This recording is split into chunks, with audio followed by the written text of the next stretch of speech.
Asalaamu calaykum waraxmatullaahi wabarakaatu. Soo dhawaada asxaabta meel kasta joogtaan.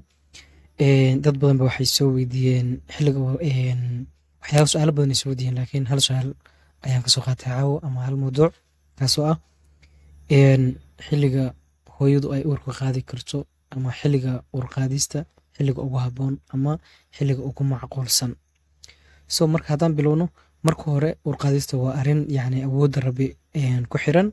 Isaga waqtiga aad uur qaadaysid og oo la socda ama maxaan ku dhahay xaaladaada. Midda xigta waxaa muhiim ah inaad ogaatid dhowrkan arrimood ee soo socda oo kaa caawin kara fahamka waxyaabaha ku hareeraysan ama saameynta ku leh uur qaadista iyo waqtiga aad u baahan tahay inaad uur qaadid. Say taasi u dhacdo ama maxaan ku dhahayay aysan jadwal u haysatid, waa inaad dhakhtar la kulantid ama aad la kulantid wax loo yaqaano aad leedahay dhaktar ama guideline. Qodobka koowaad haddaan bilowno, marka hore waxyaabo badan oo isbedela jirka marka hore waxyaabo badan oo isbedel ah jirka waa inuu sameeyaa si uu uurku isugu diyaariyo, kuwaas oo ay ka mid tahay hormoonaadkaaga inuu noqdo mid saxan oo ama hormoonaadka shaqada ku leh uurka, xaaladda uurka caafimaad ahaanna waa inay fiican tahay oo wax problem aysan jirin. Mid nafsiyadeed oo aad ku sugan tahay mar walba waxa loo yaqaano hormoonka ama wax loo yaqaano estrogen-ka iyo hormoonaadkaasi dhammaan waa inay ku yihiin maxay mid saxa ama mid normal ah oo period cycle-ka uusan khalkhal kaaga jirin. Midda labaad, midda ku xigta waa in aad lamaanaha aad si joogta ah u kulantaan si rajada uur qaadistu ay u kororto. Qof safar kaaga maqan ama muddo gaaban aad isla joogtaan ma lagu dhisi karo ama go'aan ku aadan uur qaadista inaan qaadeen ma lagu gaari karo. Waxaa laga yaabaa muddadaas aad isla joogtaan ama waqti aad wada joogtaan inuusan jirkaaga ama xaaladaada aysan u diyaarsanayn inaad uur qaadid.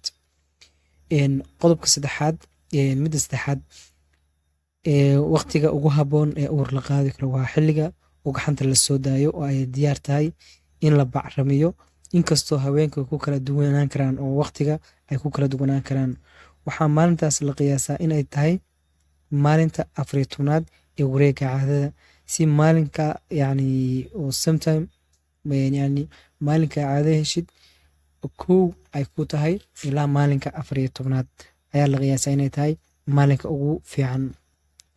Si aad maalinta saxda ah aad u ogaatid ama maxaa ku dhahayay mistake waxaa dhacda khalkhal haddaysan kaaga jirin caadada ama wax loo yaqaano period cycle-kaagu yahay mid saxa oo waqtigiisa ku yimaada oo mistake dumarku ku kala duwanaan karaan oo 23, 28, 35 sida saxda waxa weeye waa 28 oo periodka uu ku yimaado, laakiin sometime 23 dhakhaatiirta qaar baa dhaha ugu yaraan 23, 28 ugu badnaana 28, 35. Marka waxyaaba ugu muhiimsan oo xilliga hooyadu ay uur qaadi karto. Haddii aysan caadadu ay ku saxan tahay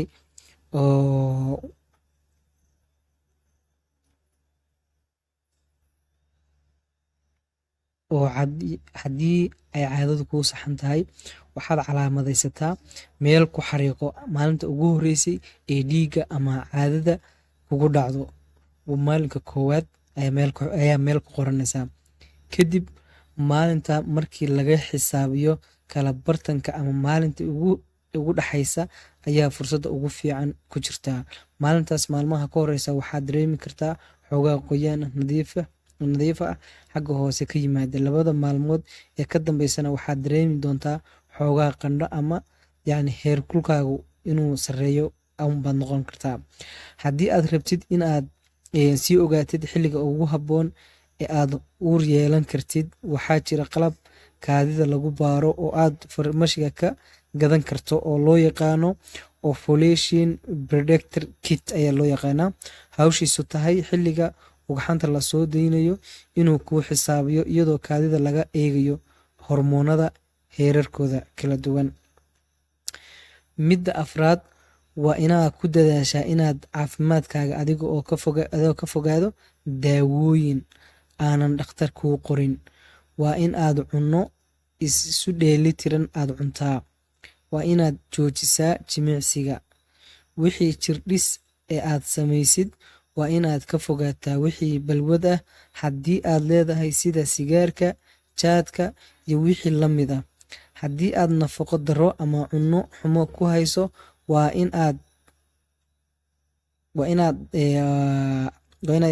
samaysaa wax loo yaqaano waxyaabo oo waa inaad isticmaashaa oo kor u qaadaya wax loo yaqaano nafaqadaada ama brotiinadaada balance ka dhigaya. Midda shanaad waxaad dhakhtarka la xiriirtaa 2 sano kadib haddii ay da'daadu ka yar tahay 30 sano.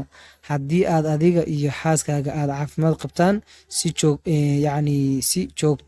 joogtana aad isugu aragtaan si loo baaro haddii ay jiraan xanuuno ama cillado kale ka hortaga uurka.